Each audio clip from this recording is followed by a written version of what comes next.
Bob, what has to happen before UK car buyers actually trust autonomous vehicles?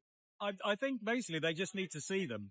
Just need to understand how safe they are. But actually, the real thing is the not the trust, it's the acceptance that they realise what the AD vehicles do. They follow the highway code. They drive a 30 and a 30 mile an hour limit. They don't, let's say, look at headlamps or car horns. They need to understand it's a different way of driving. Okay, so what is the biggest misconception about autonomous vehicles, do you think?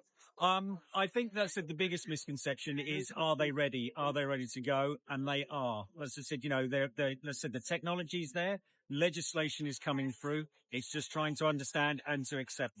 Right, okay, so there's a big question about liability. Well, where does it sit today and where are we heading? So I think, let's say, well, currently where we are at the moment is we're going through the legislation, and the agreement through the UK government, which is sort of following European standards, which basically when you get to a level 4 vehicle, it lies with either the manufacturer or the service provider. Okay, so level 3, people just won't know what level 3 means. What does it mean, Bob? So level 4 is hands off the wheel, feet off the pedal, and eyes off the road. So you can go through certain periods of time where it's in full autonomous mode. Level 3, you are still responsible for the vehicle and you must still have the eyes on the road, even if you may have your feet off the pedals and hands off the wheel.